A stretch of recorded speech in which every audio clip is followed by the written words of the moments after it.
How we doing, folks? The rise, yeah, baby. I am making a showing just for your knowing. No, it's not raining, it's not snowing, it's just me. I'm here at an undisclosed location somewhere east of the Mississippi, west of the Rockies, north of the hemisphere, and south of the equator. I do thank you for showing up.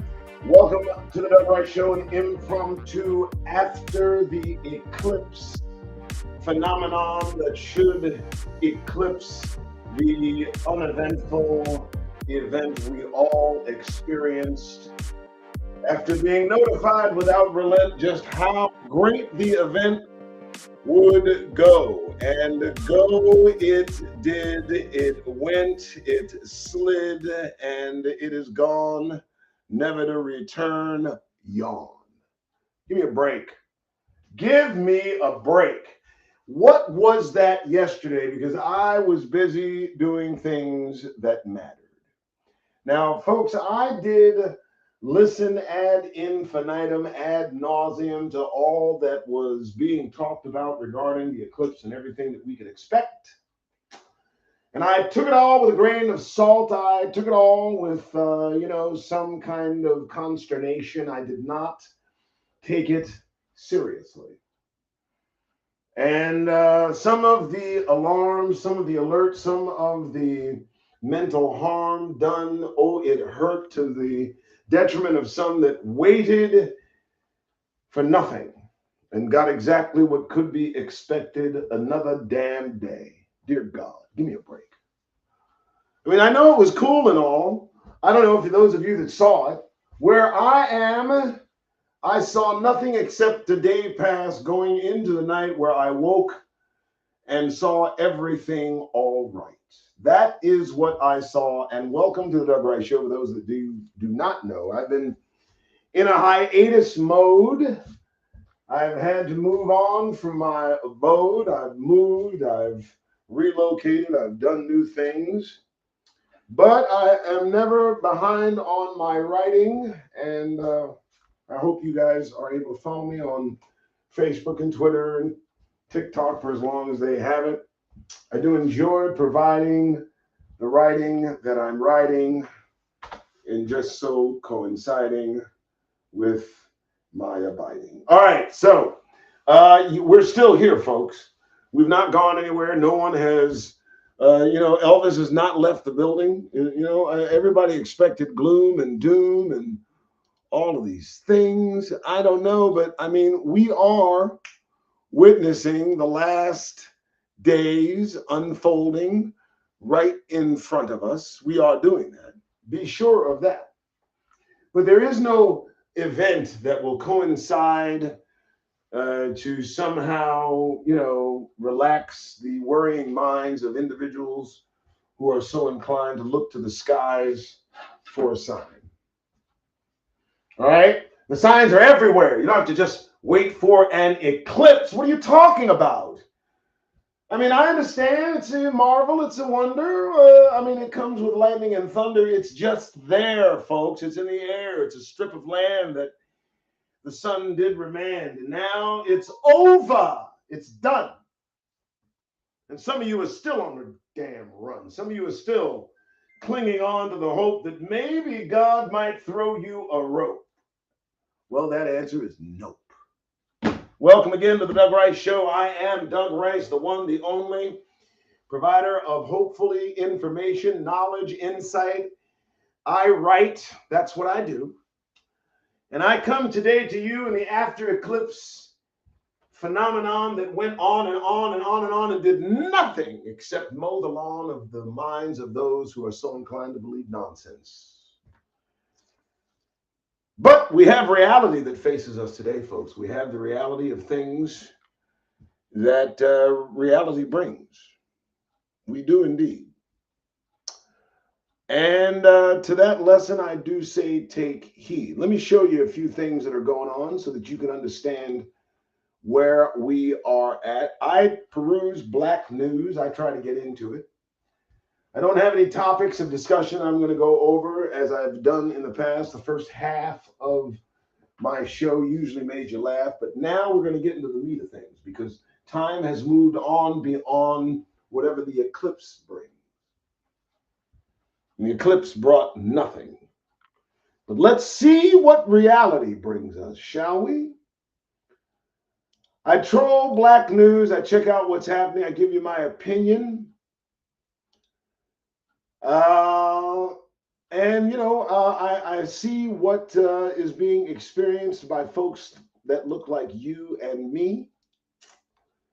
And we're going to go over some of the stuff that I see. All right, so hopefully everybody is up to speed. Let's see the kind of info you need. Let's begin with this. Lawmakers trying to stop the descendants of slaves from studying reparations in Tennessee, but black preacher fighting this nonsense. Are you with me? Do you see it? I'm hoping I can get to this. Yeah, okay. So here we are. Reverend Earl Fisher, Negro. That's right, Negro. A proposed Tennessee law would forbid the study of reparations for the descendants of slaves. However, Reverend Earl Fisher is doing everything in power to prevent it from being paused. Fisher, the senior pastor of Abyssinian Baptist Church in Memphis, launched a petition against the tentative bill and said that in 2 days it has amassed more than 500 signatures. This is not about money. This is about ideology, he says. This is about political power, of which Negroes have none. At the very bottom of this hour, folks, setting aside all jokes, when are we going to learn?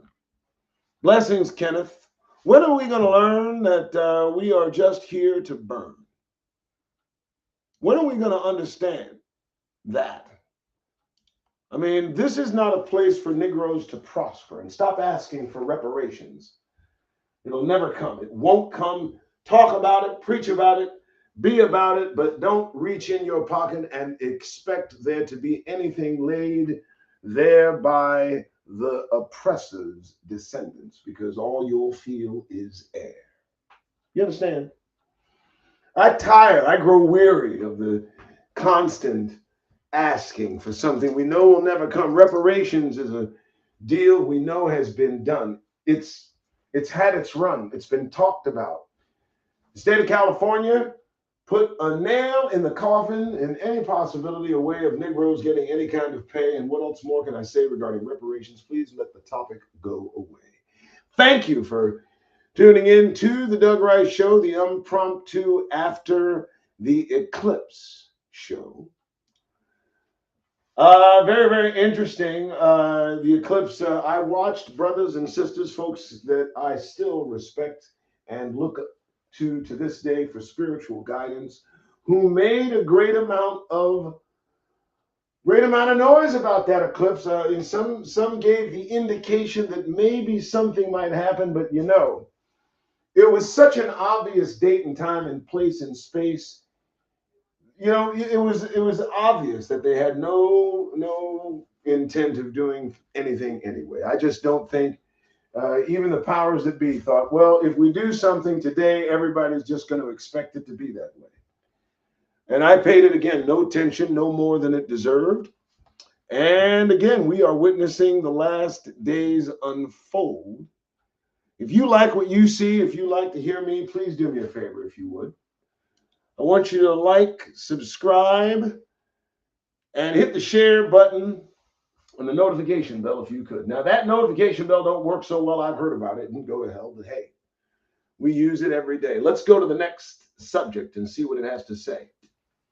Nearly 50 years, only black men caddied the Masters.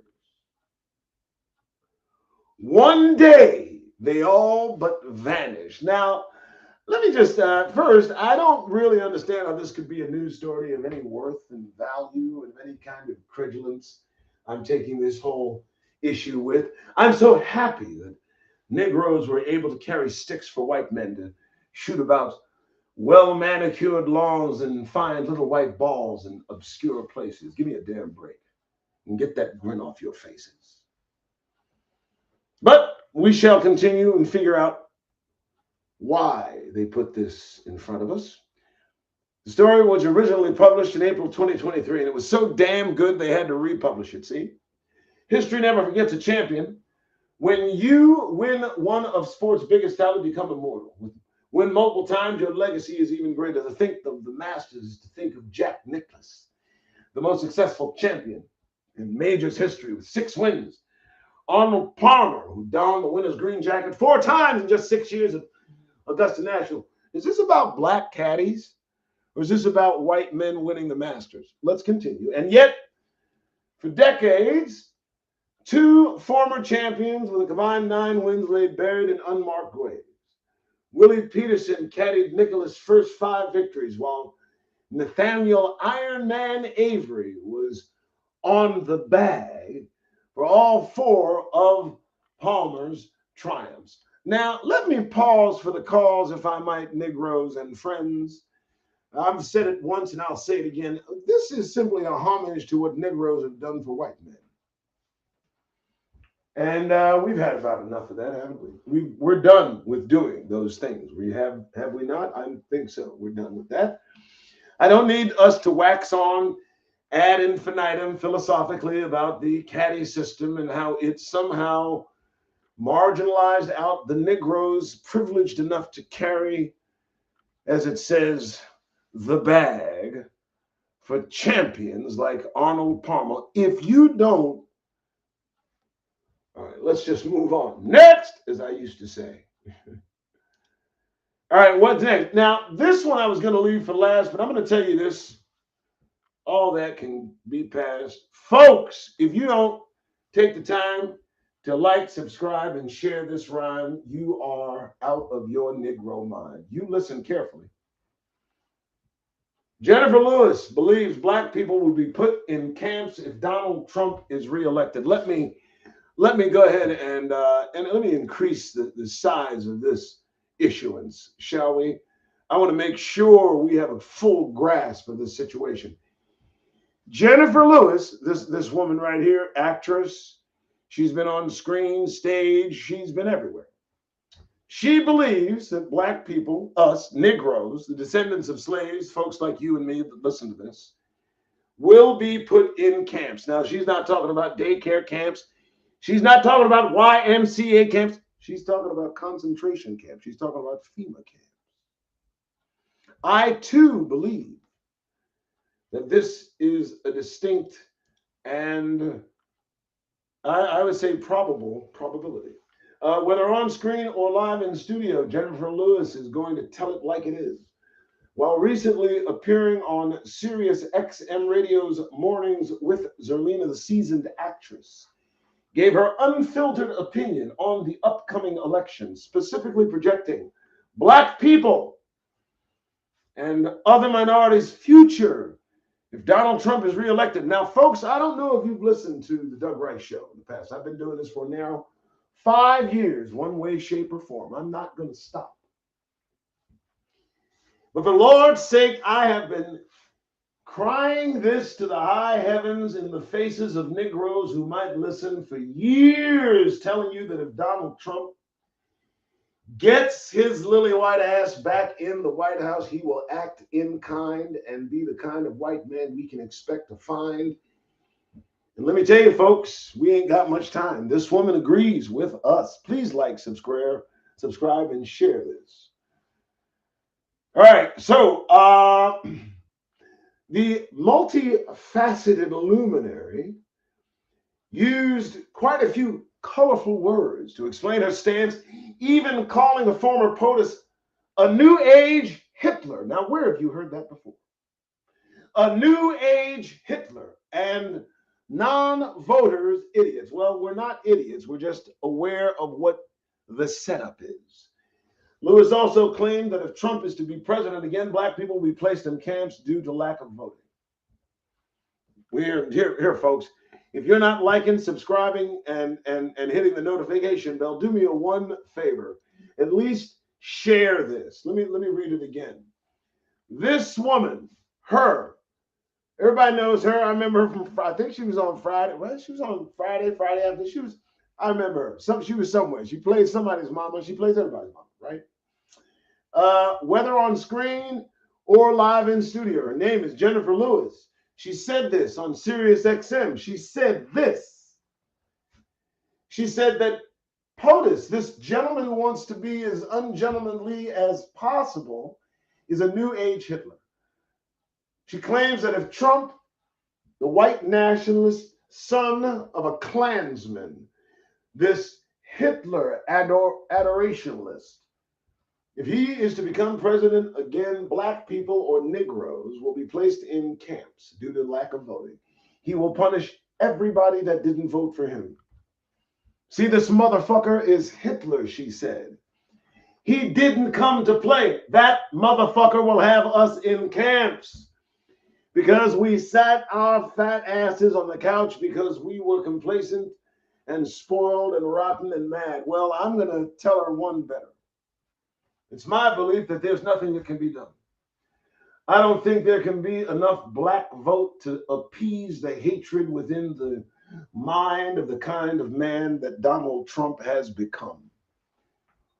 And I think she misses the point in needing to elect one or the other. She forgets that the current president came up with the crime bill of the 90s. So I'm not enamored with each and every one of these white men. Because in both circumstances, Biden could put us in concentration camps to make way for the immigrants that seem to be flowing. So, fair use, I'm sure, right? I can do that. I think I got this down. There is no, unfortunately, I did not contact Katrina because I forgot. But let's do that there. This is a disclaimer. Let's see if I can do it. Dear God, what have we done? Oh, I'll tell you what we've done. We've spent time trying to decide what flavor ice cream we're going to get. Because there are 10,000 flavors. Right. We spend half our lives choosing, trying to make a choice on bullshit. What movie tonight? Let me sit here for a half hour. No bombs going off. And we do nothing. We sit on our couches. Oh, I don't believe in voting. You fucking idiot. Now, I'm going to stop there. I'm going to ask first, can you hear that? Because I did share with sound. Okay, you did. Thank you so much. Did not mean to cap you guys out, but let's continue to hear what she has to say. If that man gets in, as soon as he takes the oath, he will have generals walk down the steps of the Capitol. He will take a hammer and break the glass where the Constitution is, and he will tear it up in our faces. And say, now, I'm the king of the fucking world. You will bow down, bitches. He will punish everybody that didn't vote for him. Let me tell y'all how I know this shit. I know it because I know what mental illness looks like. That mania is unstoppable.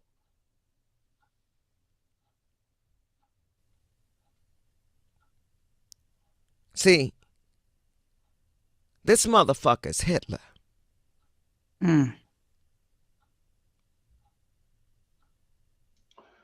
Okay, maybe coming from her folks, if you did not hear that loud and clear. Now, I've been saying this for over a year that Donald Trump and those that follow him will usher in the new neo Nazi Germany they want so badly to create. They want this to be a completely white, Aryan, Europeanized, Hitlerized nation with Donald Trump at the helm, doing all that he can to bring about genocide to Negroes. And I'm going to tell you why, because there are Negroes calling Donald Trump to account these days. There are Negroes examining all of Donald Trump's ways, and we know that he has something against the Negro.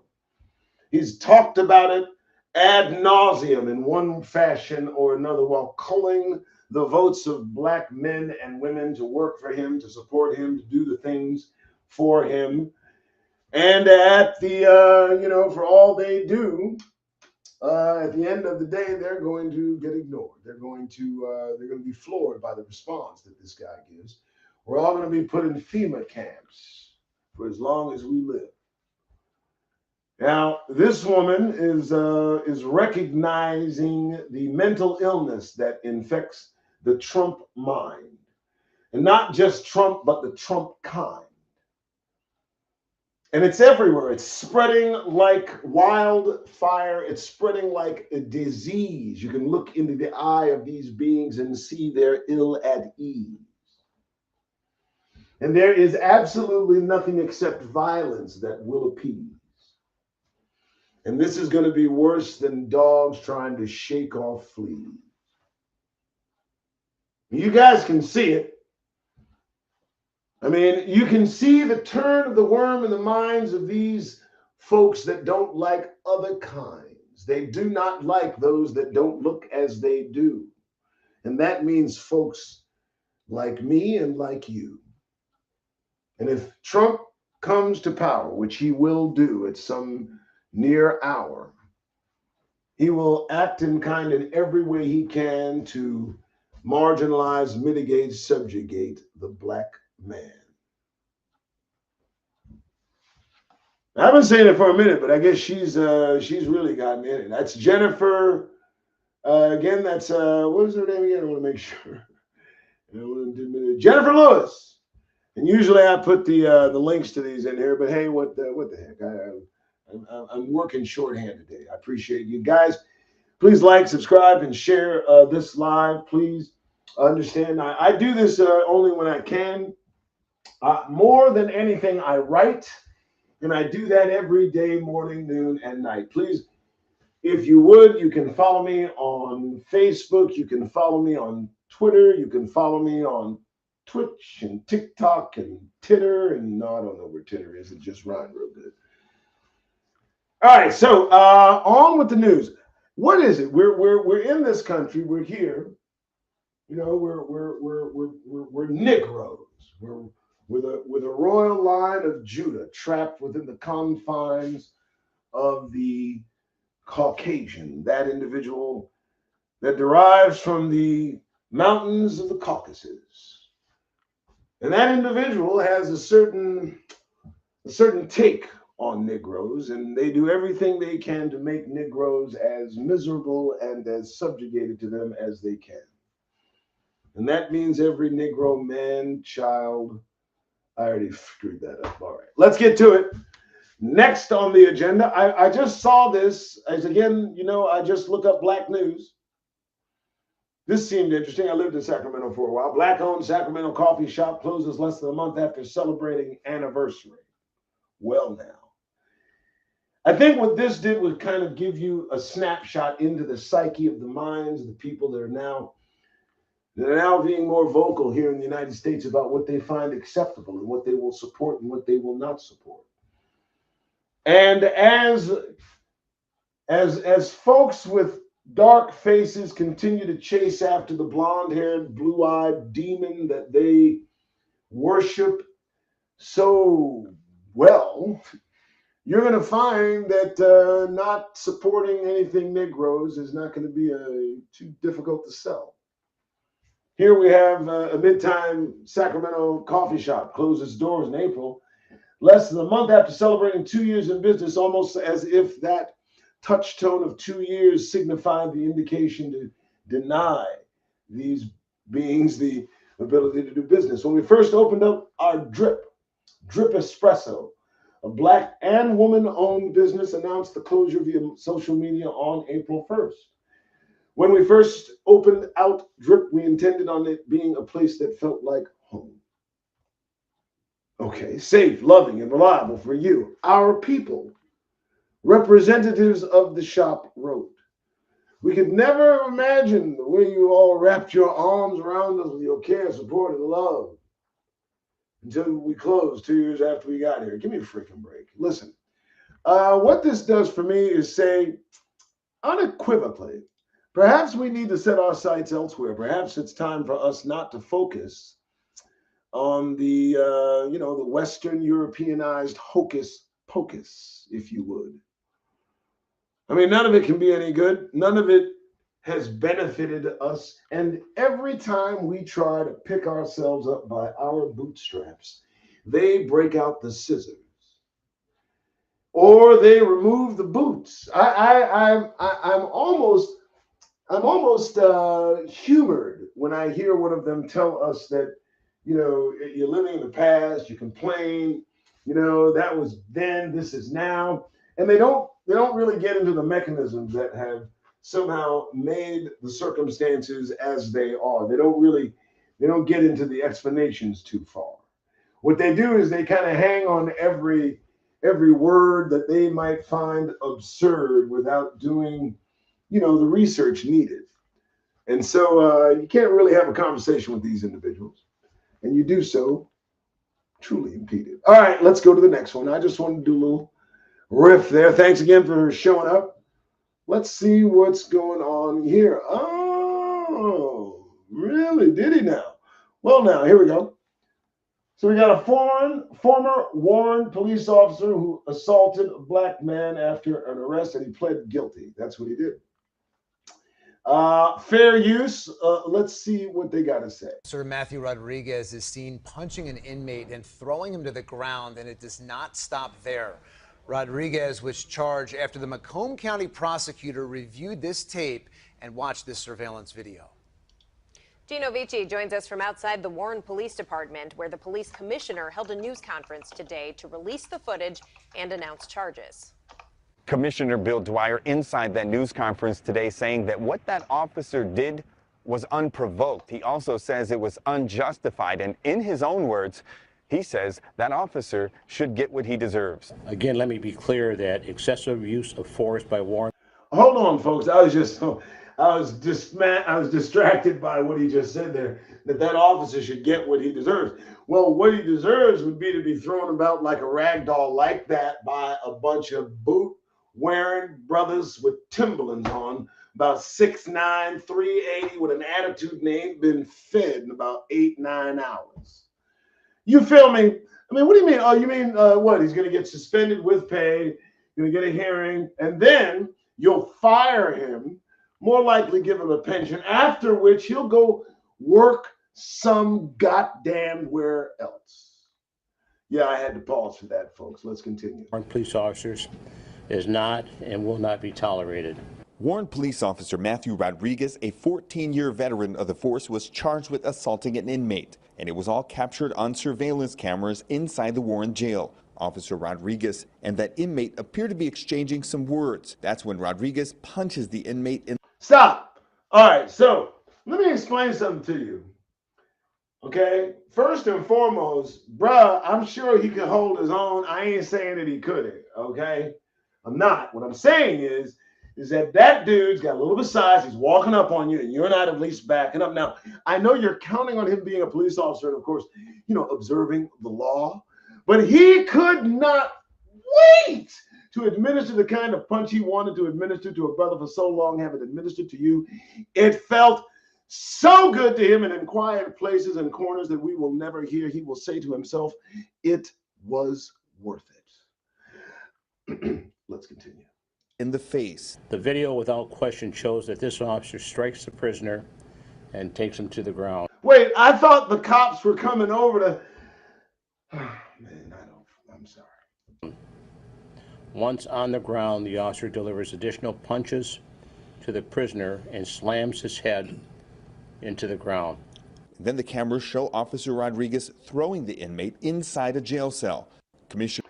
Okay, so let me just say this about all of that. Now, look, you and I are in this situation. We are arrested. We are confined in the enclosed presence of these Neanderthals, and we know for a fact that there might be every likelihood we might leave this endeavor alive. Do we or do we not hold our tongue in observance of our circumstances to come to terms with the fact that perhaps we might in fact be served bodily injury, or do we maintain that bravado in the face of being outnumbered and certainly outmatched, outweighed, and kind of out-hit?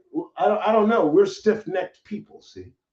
Sometimes we just got to learn that way, I guess. Maybe the brother, also the same Goodby said that the brother was totally conscious that there was a camera there. He knew that everything was recorded. He understood his circumstances. He understood if he pushed just the right buttons, he would get hit in the face and therefore perhaps get served some money, perhaps later down the line. I don't know. Try not to overthink the thing, right? Right? All right, let's go. Commissioner Bill Dwyer with Warren PD says he was disgusted to see what happened and says it will not be tolerated. Nobody, not even a police officer on duty, is above the law. This is unacceptable and not tolerable. Stop. Look at his face. Look at that face, will you? Do you believe him? Yeah. Macomb County Prosecutor Pete Lucido says his office thoroughly examined the footage and decided to file charges, and also applauded the officers who stepped up and reported the assault. I appreciate and respect the duty of those officers to do what they did. It took courage. No, it didn't take courage. What it took was a conscious knowledge that there was a camera just up and to the freaking left of you that captured every single inch of what just happened, and there's every likelihood that somebody's going to answer for the assault that just was propagated. So no. There's no laudate to be given. What are you talking about, Pete? Lucido, let me tell you the math, baby. They've known where the cameras have been since they were told where they were when they first got there, the day they were hired and assigned there. So stop with the false laudate that they did something of some import. They did squat. All right, I'll stop. It took courage to do what they did. Commissioner Dwyer says police have a hard enough time building bridges with the community. That's why he says actions like that of Officer Rodriguez are unacceptable and. Oh! Wait, hold on, wait. Did they just say Officer Rodriguez? Oh, wait, do I have some 12 tribe chart morons anywhere in the audience? Because I want Officer Rodriguez to be introduced to, that tribe there, to make sure they understand, he hit a member of the royal line of Judah and should be subject to some sort of punishment or maybe a fine. I don't, what? Oh, no, they ain't with us? What you mean they ain't with us? Wait, they supporting Donald Trump in droves. You mean the Hispanics and Latinos with straight hair and white skin that brothers are subject to say are with Negroes? You see how they are with Negroes? They with us moving at about 190 miles an hour straight to the fucking chin. You understand?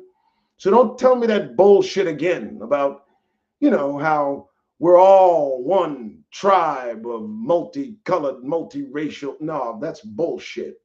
This is supposed to be the tribe of who? Gad, Ilya, Issachar? What the fuck do you guys talk about? You guys gonna tell him who he is or what? All right, I'm gonna stop. Here we go.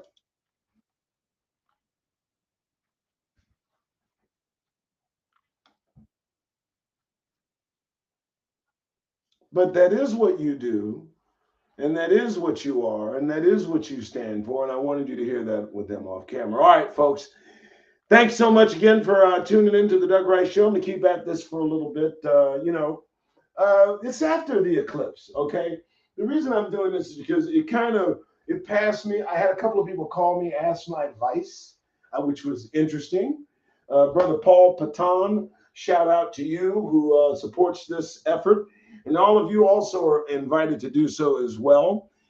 You can use the what you see down below. And if you are apt to support the show, use what you see there. And I really appreciate you helping me stay on the air. Paul Patan called, asked me about what I thought the eclipse would be. I said, hey, there's really nothing there I can see, just folks with a lot of conjecture and speculation, but nothing of any real, I don't know, import to the Negro nation. Listen, something could have happened, but unseen to our eyes. Okay, maybe now we can see through all their bullshit and lies. No, we've already done that. Okay. I don't know, maybe at a molecular level. You know, I feel a little more cocky this morning. I'm doing a show. Maybe that's what happened. Who the fuck knows? All right. Let's go on to the snapshot of being a Negro in America. Next, here we go. Bad data with no plan. Rates of discipline against black students increase in Brevard. I wanted to show you this because last 11 years, there's a Brevard school, the school in Brevard, it's in Florida.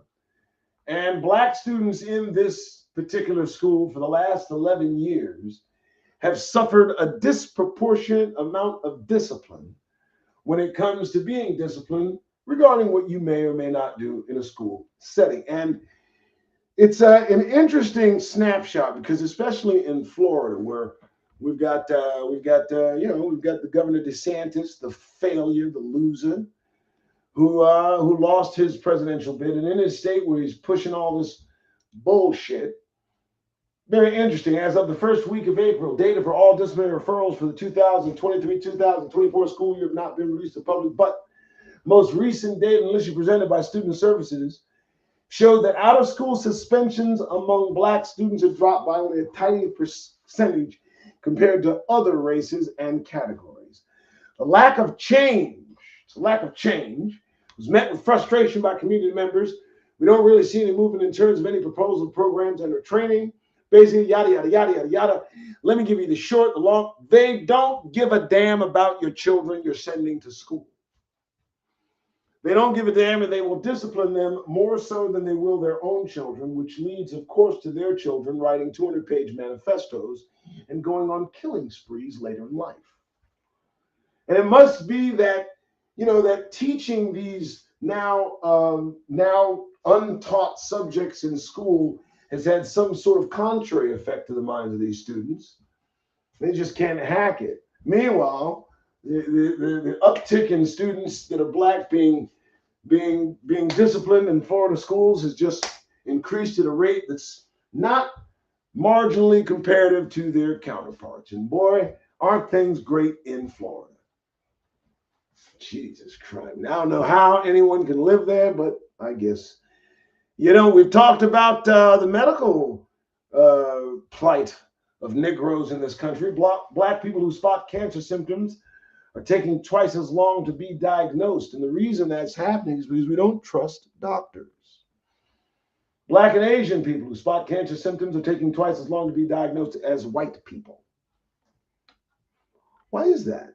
Research by pharmaceutical company Bristol Myers Squibb Charity Shine Support shows people from minority ethnic backgrounds face an average of a year's delay between first noticing symptoms and receiving a diagnosis of cancer. And the reason for that, I'll say again, folks, is the hesitance with which we as Negroes, not Asians, I can't speak for them, want to go to the doctor in the first place. And nowadays, the attitudes of doctors might not be in line with the best interests of black people. Okay, I thought that might be interesting. What else can I say? Black sailor killed at Pearl Harbor, identified after 80 years. You got to see it to believe it. It's true. Black sailor killed at Pearl Harbor, identified after 80 years. It took you 80 years. Edna Lee Ward walked into a newspaper office in Portland early in 42 carrying a picture of her son who was in the Navy, declared missing in action after the Japanese attack at Pearl Harbor, and what? So after the attack on December 7, 1941, David Walker was missing He was a mess attendant on the battleship, and they couldn't find him. It's taken this long to identify him. I don't even want to know the details. I don't, because I don't care.